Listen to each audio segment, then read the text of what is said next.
Ladies and gentlemen, thank you for your patience. We are coming to the cherry on the cake, best for last. Our next session, financing energy transition.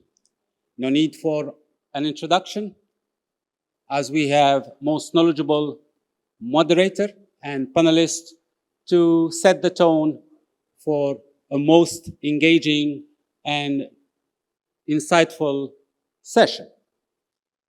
Allow me to invite on stage our moderator, Samith Oskan, Executive Director, EMEA, Energy, Power, Renewables, Metals and Mining, JP Morgan Chase Bank. Welcome, sir.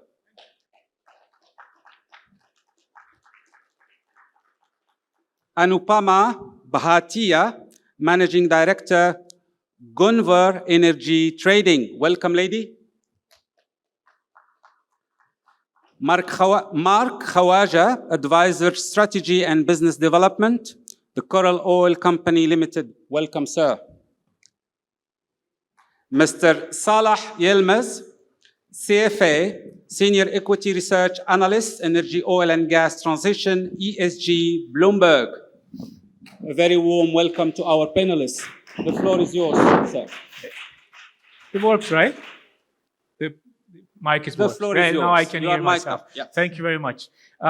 Look, hello everyone. Good afternoon. It's really pleasure to be with you all alongside the AmCham MENA Regional Conference. And so happy we're all dry, safe, and warm.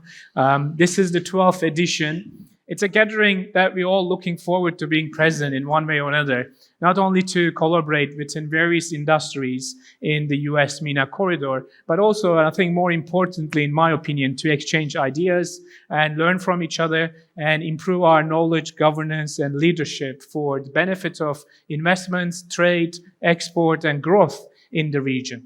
And for that, I can only thank AmCham MENA, but also each one of you to bringing us all together today. Now, we have a great panel, financing energy transition.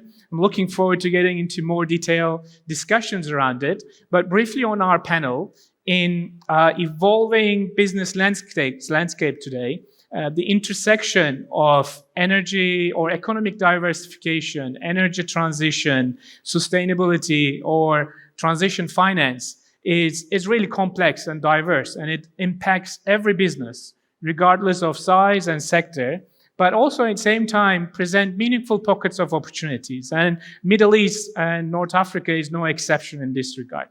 When our businesses or the industries expand, diversify, and we see a new way of financing aimed at innovation, technology, and sustainability across all sectors.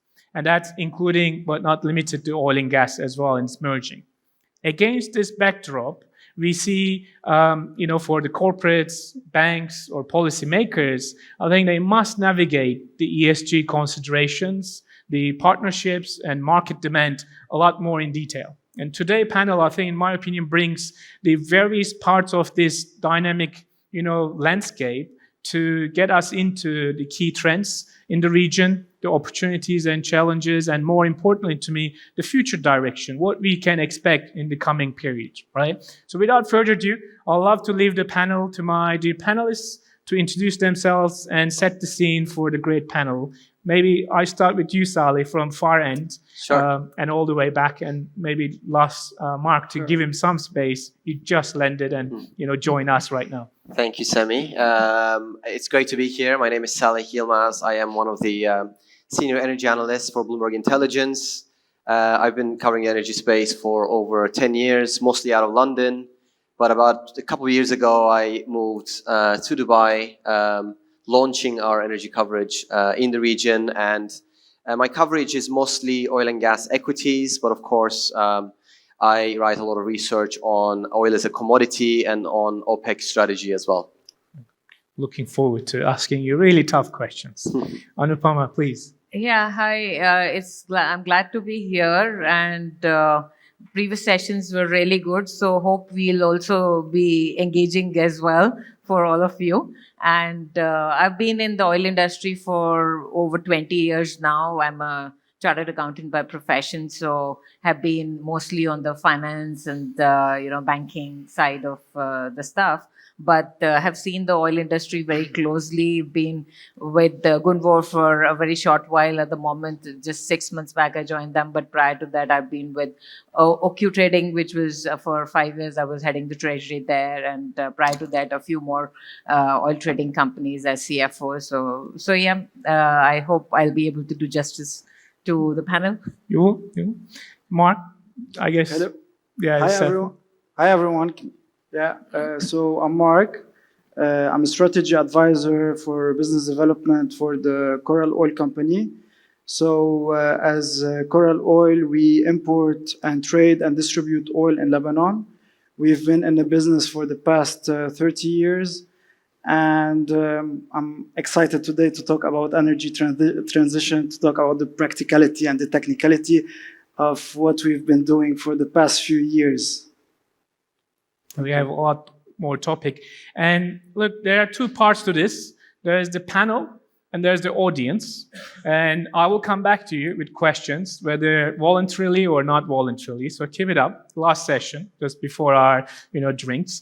Now, if we set the scene on the outcomes of the COP28, and it was mentioned several times during the day, there are a couple of important things. Significant, I think, milestones are achieved. One, commitment to phase out fossil fuel in all energy systems in a just, orderly, and equitable manner. Right? Ambitious decarbonization targets, part of our discussion today. Ambitious renewable targets, again, part of our discussion today. Substantial funding sources made available in the form of Green Climate Fund or new fund for the private sector climate change fund called Altera. I think signaling a new wave of actions for climate. And another topic and part of our discussion today, transition finance. And COP28 made really prompt, really positive developments around it, highlighting its urgency for consensus and also its pivotal role to shape up our response to climate change-related risk. Now, with that, I think we will shape up our conversation around it, and I'd love to put Sally on spot. Now, the private sector increasingly seeking capital for decarbonizing high-emitting sectors, the hard-to-abate assets, what we call. And meantime, we know there's so much numbers are out there, mentioned, really high numbers. But when it comes to transition finance, less discussed. So from the COP28 onwards, how was your view at Bloomberg?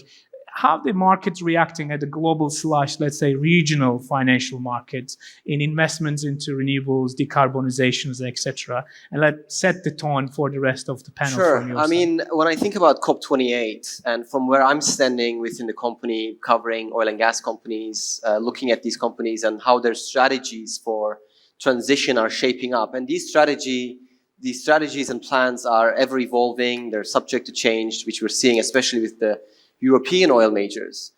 But I think the key takeaway for me was that this was actually the first time oil and gas actually had a seat at the table. And at the very beginning, this was a controversial decision that the CEO of ADNOC, Dr. Sultan Al Jaber, was the president of COP28. And a lot of people were against it. Some people were for it. But at the end of the COP28, there was a historic agreement that was agreed on, and the fact that the oil and gas, for the first time, had a seat at the table and is becoming part of the discussion, part of the dialogue, was the key takeaway. Because when we look at some of the oil and gas companies that we cover, especially in Europe, they're starting to divert a lot more capital into transition. Into the energy transition. And even when it's only at, and we say only, but between 10 to 15 and in some cases 20% of their capex, these companies are spending billions of dollars. So even 10% of that total number is actually a quite significant amount of money. And over time, this could actually make them some of the bigger players in these spaces. The second one was the focus on transition fuels. Again, what I looked at in here was natural gas, because this was one where we didn't really have perhaps enough confidence in some companies, in some countries perhaps, and not a clear consensus on whether natural gas would be a bridge fuel or not. But, and I'm not saying this is just because of COP28, but I think this is adding a little bit more consensus, and we are seeing countries like Qatar, like Saudi Arabia, like the UAE, showing that they're ready to invest a lot more into natural gas capacity. And then I would make the third point that on renewable capacity, there was the pledge to triple renewable capacity by 2030. And I think, we're already, I think some people don't realize and perhaps forget, is that we're already spending quite a lot in renewables. For every dollar that we're spending in fossil fuels right now, we're actually spending $1.7 in clean energy. So that's quite encouraging, but the fact that we've had this commitment is also encouraging. And finally, I think I think the renewables was the final point that I wanted to make. That it's quite encouraging that we're getting those commitments. And actually, one last point that you mentioned that I wanted to make as the final point was methane emissions, because actually we did have 50 companies that pledged to curb their emissions to near zero by 2030.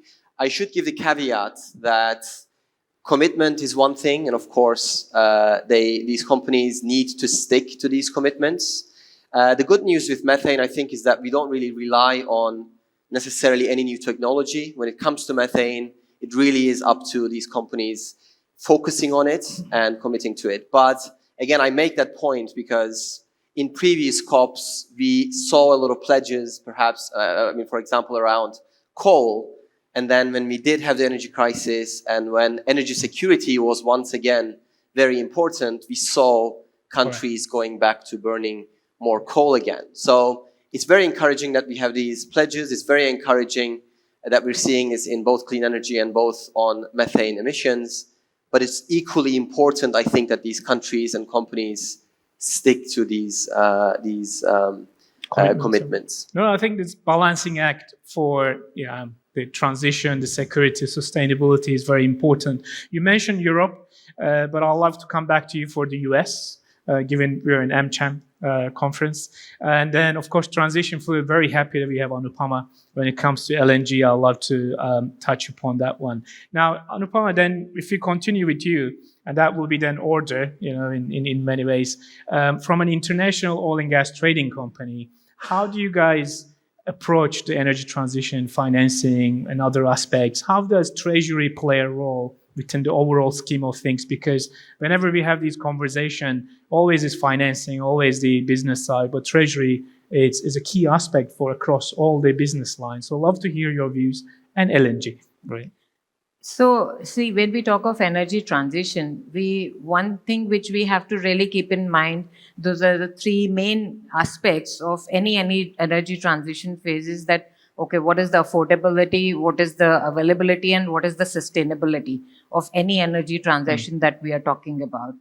As an oil trading company, like I've always worked for 20 years with different oil trading companies, we as traders, our job is to make sure that we are making available the product where it is needed and we are taking the product from where it is produced. So that is a very key role. So the kind of infrastructure which trading entities have created in the midstream, downstream, and the upstream, that to replace that kind of infrastructure by an alternate source of energy is still many years away. Now, we need to have at the same time technological advancements as well, which are going to then make sure that, okay, the alternate energy is affordable, is available, and is sustainable as well. We saw the energy crisis in Europe when Russia declared the war. So whether it is sustainable, now, how is it sustainable? Now, a lot of it was based upon gas, 25% was based upon gas,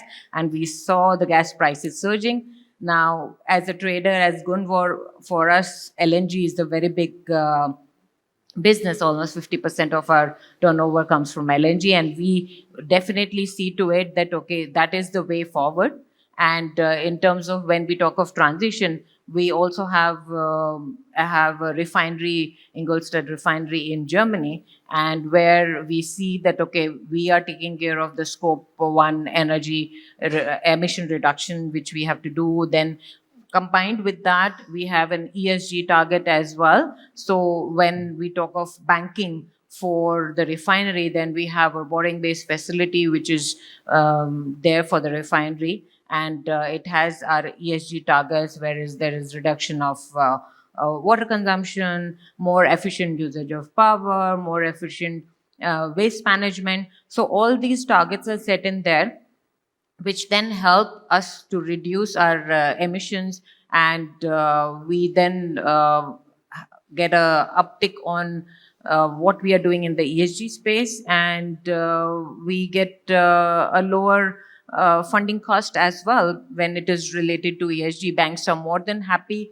in present times to finance it. So financing as such, I don't see is that much of an issue, because banks are more than keen, and even as far as trading entities are concerned, all of them are flooded with money, and they have enough of equity to fund any of the lower energy efficiency projects that they want to do. Like for us, we have a very big shipping company which is called Clear Lake Shipping, and we have clear targets there that, okay, any new vessels which we are buying, say for LNG, they have to be run on an LNG. If it is LPG, they have to be run on LPG.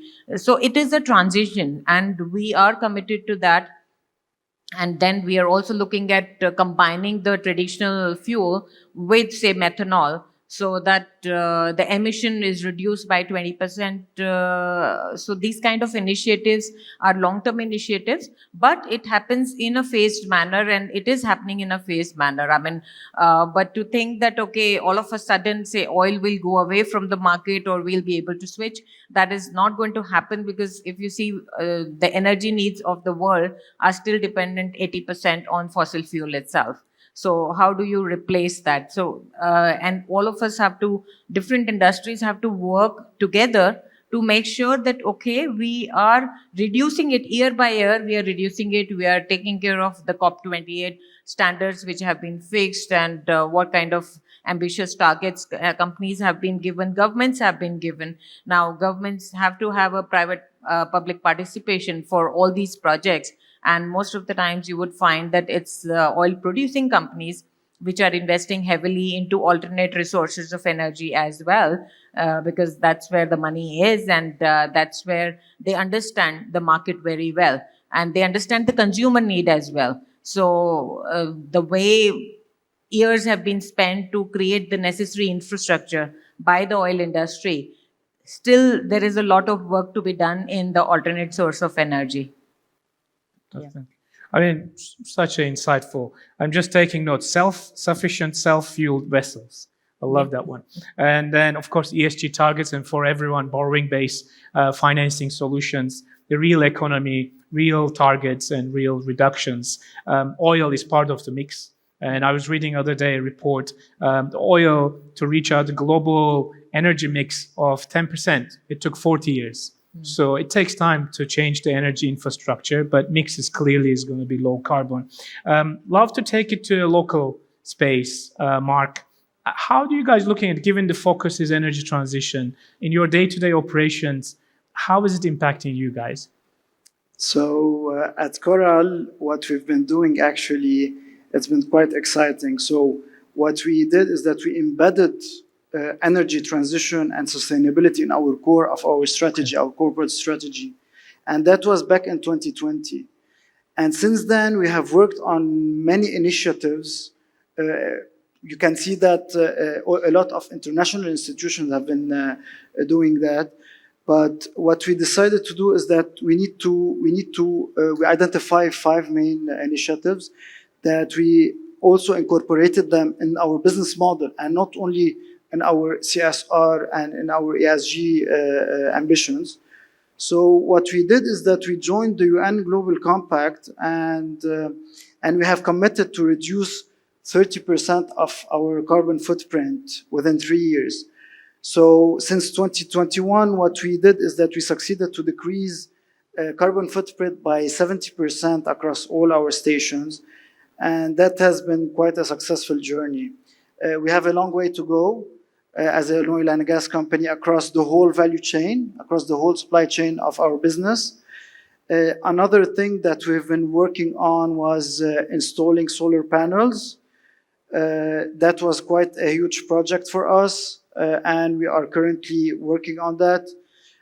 From a business perspective, we are exploring a financing fund. You know, given the situation in Lebanon, just to give you a quick background, it has been tough after the economic situation, after the economic collapse, and the banking system is a bit weak. So not much loan have been given out to the private sector in order to invest in these kind of initiatives. So what we're trying to set up is a financial scheme that allows private sector companies, we will finance their project, and it's called the PPA, Purchasing Power Agreement. So that's something that generates money, profitable for us, but at the same time that supports our initiatives, our value, our sustainability ambitions, and also the community in Lebanon. What we have been also working on is that setting up EV chargers across our stations. So we wanted to leverage our infrastructure and the stations across Lebanon. So we have huge ambitions on setting up EV chargers for electronic vehicles. Definitely part of our main exploration, if you want. It's a very hot topic. We've been exposed to it back when we were at Select USA last year in Washington, D.C. And we were there just to invest, to see what are the opportunities to invest in. One of the main topics that was brought up by states and by municipalities was hydrogen. It's relatively new, especially green hydrogen. So, and given that we have an infrastructure plant in Lebanon by the beach to import, so we are thinking and we are currently exploring hydrogen projects for the future. That's quite ambitious, but we will definitely be there in the coming 2 years. So that was it in terms of strategy and in terms of how we pivoted our business model from an oil and gas company to an energy company. And that was our main objective as a strategy. I think from oil to new opportunities. I think that's how I can summarize. And ESG integration. And I love that public-private partnership going into private-private partnership. So PPPs, I think that's very powerful as well. Exactly. And did we get it right? 30% carbon footprint reduction, but you achieved 70% already. 70 across stations. Say it across stations. So 30% across the whole group, which covers like And the 70 trucks, across the stations. fleet, the stations, the plants. However, for now, we started with the stations since we have installed solar panels. That was... This brings me maybe to my follow-up in a way, because what you mentioned, the renewable integration, embedding into the systems, right? Or hydrogen projects, very similar kind of trends or activities we see across the region as well, but also globally. Now, for everyone's information, the tradition in panels is that you don't break the flow and order. So I go back to Saleh, okay, in that regard. Now, the question, I'd love to get your view, because you mentioned Europe, but there's US element as well, how they look at it. And then how is that shaping up? How the global oil companies are addressing this transition or mobilizing capital, the divergence between Europe, US, ESG pressures-wise? I think if you can a little bit shed light on that. Sure. I mean, I think this is a pretty interesting case study for us as well, because the way we're structured as a company is, it's myself here looking at companies like Aramco in the Middle East, which is listed now. We have a team in London looking at the European oil majors, and we have a team in New York looking at the US majors. And often we collaborate, and often we look at how some of the strategies when it comes to transition may be different. And there is, as you say, actually a clear difference and clear divergence in planning, in strategies. But also what's really interesting to me is how this is being reflected in the financial markets. So, for example, we have the European oil majors And as you say, this is probably partly being driven by higher ESG pressures in the continent, that we had the European oil majors being the first movers in coming up with very ambitious targets, which was again reflected in the investments that they started to do. So they were actually way ahead of their global peers in starting to invest in renewable power generation, in battery technologies, and in other new energy sources. And then when we go over to the US, they started talking more about transition, energy transition. They started mentioning it more often in the earnings calls.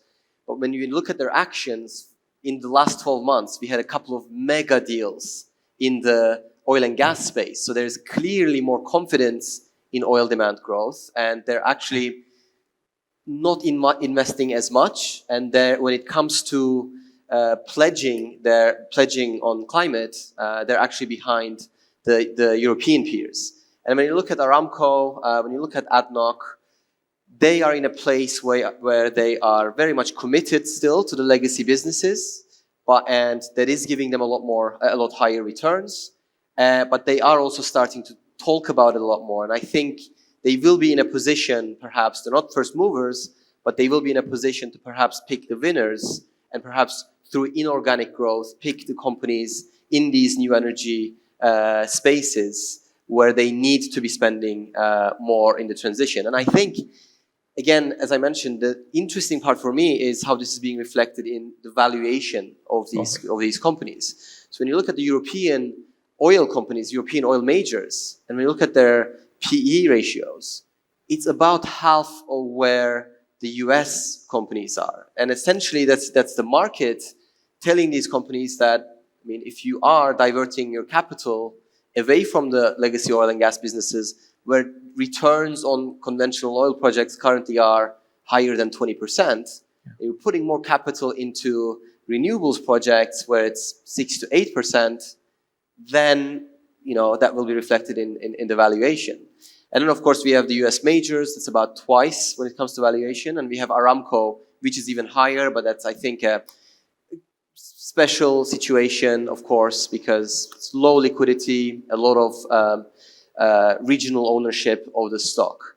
So it's quite interesting how that's reflected in the valuation of these companies. But then, again, I've been in conferences where one of the panelists was a Shell CEO, and he was talking about how they're actually watching what the market is telling them when they're looking at their climate planning. And what we've seen, not so surprisingly in the last couple of years, is companies like Shell kind of putting the brakes on the transition pace, BP doing something very similar. So it's just a matter of, I think, for these companies trying to decide where their capital goes. And I think on a broader sense, and that's a final point, when you look at the oil and gas space in general, it is actually the most undervalued sector in S&P 500. Okay. So when you look at these companies and the difficult decision that they're trying to make, where, it's a golden era for them, oil prices are at favorable levels and they're making a lot of money, but then they have to decide on whether they do more shareholder returns, perhaps to lure investors back into the space because investors are telling them this is not an attractive enough space. But then they also have to decide between that and investment. And when it comes to investment, do they invest back into the legacy oil and gas businesses, which the market seems to be telling them to do so, but at the same time, there is growing pressure on investing in new technologies as well. So I think they are in a pretty difficult position, but just like I mentioned, I think a lot of these oil companies and management at these oil companies are looking at what the financial markets are telling them, and that's essentially shaping how the strategies of these companies are evolving. Crossroads at PE then, so and different weights of ESG across different regions. Really interesting. Thank you very much, Salih. If anyone has any question, please raise your hand, right side, left side, middle side. Feel free. I think this is going to be really interesting conversations to follow on. Anupama, following on, you have significant commercial trading operations globally. So how do you see, and then if you can give us few examples of these initiatives and activities you actually brought in, the ESG elements and etc. You mentioned borrowing base, but broadly speaking across your business, it would be great to get a sense for the audience. Yeah, from a strategy perspective, definitely the group is very much driven on reducing the carbon footprint across all the activities of the group. So as I mentioned that shipping is a very big business for us. And in shipping, we are not only seeing that, okay, when we are buying new vessels, then they are either running on LNG or on LPG or a combination of the traditional fuel and the methanol side. But we are also getting the vessels which are fitted with, say, carbon capture tanks. So when there are carbon capture tanks, then we're capturing the carbon there from the ship and it's not getting into the air. And then you go and there are places where they buy those carbon captured for, say, for your roofing or for your roads, or even in Norway, they put it back into the ground. So these kind of activities and these kind of initiatives are very important, and the group is very aggressive on them because they also want to make sure that, okay, they have to have a net zero emission. And definitely the steps as a trading entity which we can take is more on the side of how do we achieve that net zero of the carbon footprint that we are having currently. So same way for, say, refinery side as well, as I mentioned that initially when you start, then you have those low hanging fruits which you can very easily encash upon. And then it comes the next step wherein you have to do the capital investment to then make it more efficient in terms of lesser emissions of carbon to the environment and all. I love this real economy, real examples, really. And then continuing with you, Mark, then the same way, so you implementing an ESG strategy, energy transition to your business, but I suppose it's not that easy, right? So, and what are the key aspects that you guys learned along the way, key challenges, but also maybe presented some other opportunities for you? Exactly. One of the main challenges that I want to really stress on today is, and I will allow myself to talk about it because of what we experienced in Lebanon. The number one challenge, and I would say the number one enemy to energy transition, would be subsidizing electricity and power generation. So that's a huge point that I would love to tackle today, especially in the MENA region, because those are relatively oil and gas countries where electricity and power generation is subsidized by the government. So to zoom out a bit and to take a very quick example about Lebanon and what happened in Lebanon, electricity was subsidized by the central bank from a financial perspective and by the Ministry of Energy and Water from a technical perspective, where the cost of power generation back before the economic crisis used to cost around $24 to $25 to the kilowatt hour, whereas the population and everyone was paying around 9 cents to the kilowatt hour. So you can imagine the losses endured by the government and later on by the central bank. So when this whole thing collapsed, the government couldn't pay anymore. So nothing was subsidized anymore. And that drove huge energy transition in Lebanon. So can you imagine from 2009 to 2020, there were like 100 megawatt power solar installation. Within 1 year in 2020, the installations were around relatively the same, of 100 megawatt power. And from 2021 to 2023, it drove up to 1,000 megawatt hour. So in Lebanon, we came a long way, and that's the main challenge was to go through this, was to let go of the subsidy. And a lot of countries in the MENA region, they still subsidizing this. And also let's take the example of Egypt, where the IMF told them that in order for us to support you, you have to, one of the main initiatives was to remove the subsidy on electricity.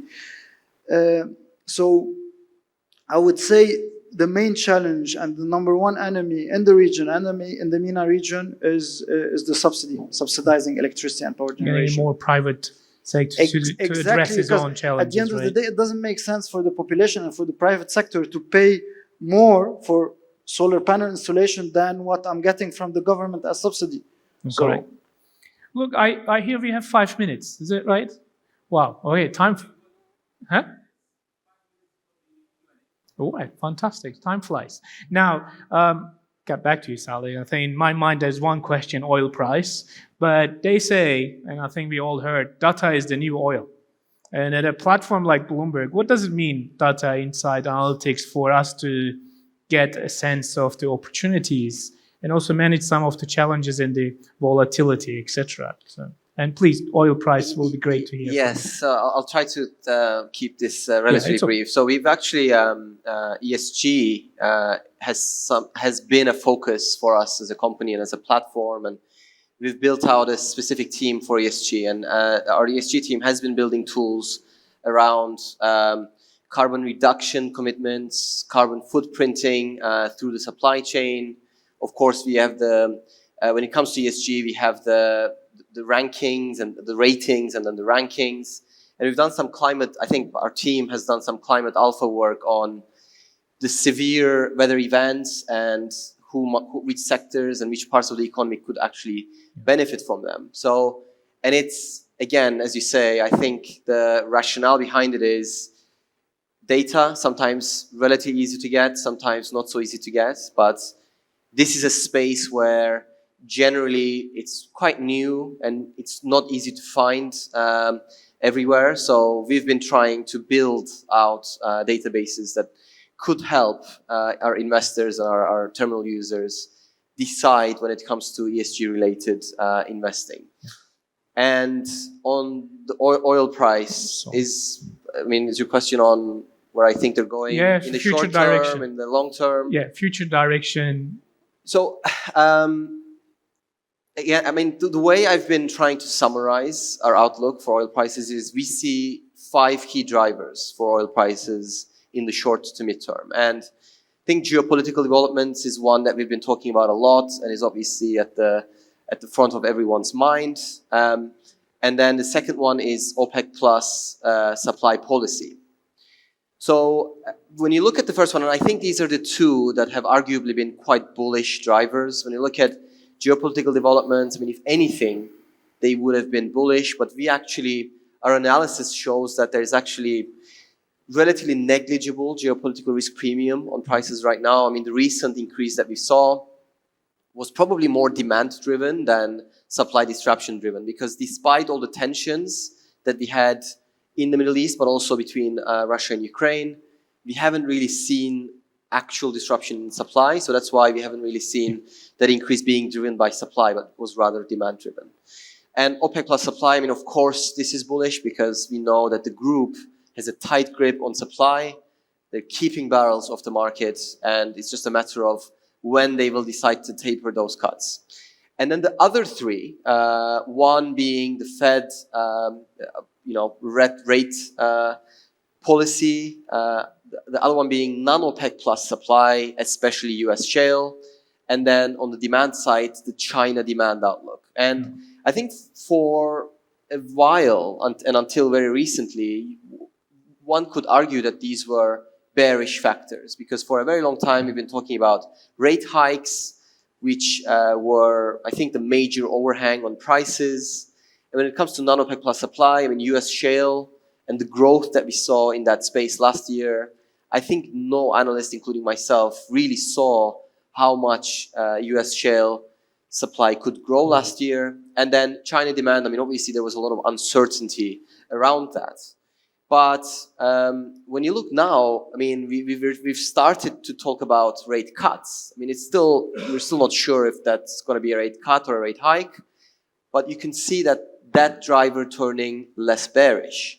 And then when you look at non-OPEC plus supply, we don't believe, and I think, again, take it with a pinch of salt because we got this very wrong last year, along with pretty much every other analyst out there. But then we don't think US shale supply will grow as much as it did last year. So again, this is a bearish factor perhaps that's turning less bearish. And then China demand, again, a bleak outlook, but so far this year, it's actually looked quite decent. So when you look at all of it, it's becoming a little bit more difficult to come up with very bearish factors. And I understand that this may be controversial to one of the speakers that may have been on the stage earlier on, but from where we're looking at the markets, and when we look at these heat maps and the drivers, it's just becoming, at least in the next 12 months, it's becoming a little more difficult to come up with a very bearish factor. Thanks, Sally. Yeah, moving from the bearish ones, I'd love to get a little bit of more opportunities, partnerships, collaboration with institutions like banks, other corporates, private sector. You mentioned Anupama maybe briefly, and Mark, something maybe very quick, and then we can wrap up very quickly. Yeah, I fully agree with what he said on oil prices, because as a trading entity, we see that oil price is not just driven by a few factors. There's so many moving parts, and geopolitics plays definitely a very big role. And the fact that much as we would like to take oil out of our daily lives, but everything, I mean, you talk of EVs today, the car itself is built with most of the oil components, oil-based components in that, the body and everything inside that. Everything, your planes, your ships, everything is based upon that. So how do you really take away oil from your life? You can do the carbon emission reduction. That is the goal, and that is what COP28 has taken us forward to. That, okay, let's talk about carbon reduction, not carbon elimination. So much as we would like to talk about the green methanol and the green hydrogen, but still, how do we make it commercially viable, and what impact it would, how soon we can replace the traditional fossil fuel with that, then it is anybody's guess.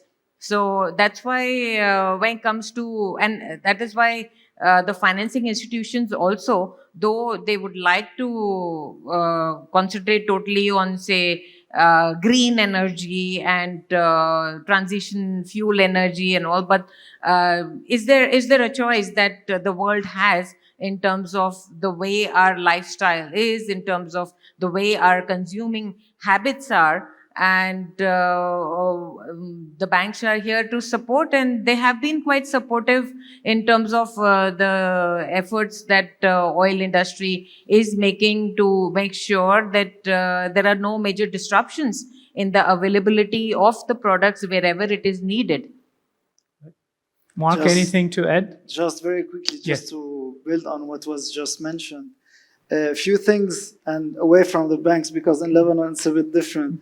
But there are a lot of private partnerships, and that's built under the PPA agreement, the power purchasing agreement. Now that in Lebanon the law 318 was officially signed, now it's legal for private to sell each other and to deal with each other, which is something which is a breakthrough. Other thing that is really crucial in Lebanon is the DFIs and the support of institutions like QSAID and UK Aid and this kind of institutions. It's quite crucial for the private sector and for the community. Very good, those partnership with the development and export issues. I know he's after us, so any question anyone would like to put across, something to get out of you, comment? I see no one is raising her hand. I think everybody wants to go home. Yes. Then in closing, to be honest, I think thank you very much. Great insight. MENA region, I think, we heard greatly. It stands really high when it comes to transformative change and charge in energy transition. Now, it's evident to me and hopefully all of you that its energy transition is not confined to one sector. Yes, we are heavy in oil and gas, GDP and export revenues, but every business, regardless of size and sector, has a role to play to shape up our response to climate change. And with that note, please let me thank my panel. Let's give them a big applause. And to each one of you guys, really standing here high as well, and love to catch up with each one of you later today. Thank you. Thank you. Thank you. Thank you. Thank you. Thank you so much. Thank you. support. Thank you so much, each and every one of you. Thank you. Thank you. Have a beautiful evening.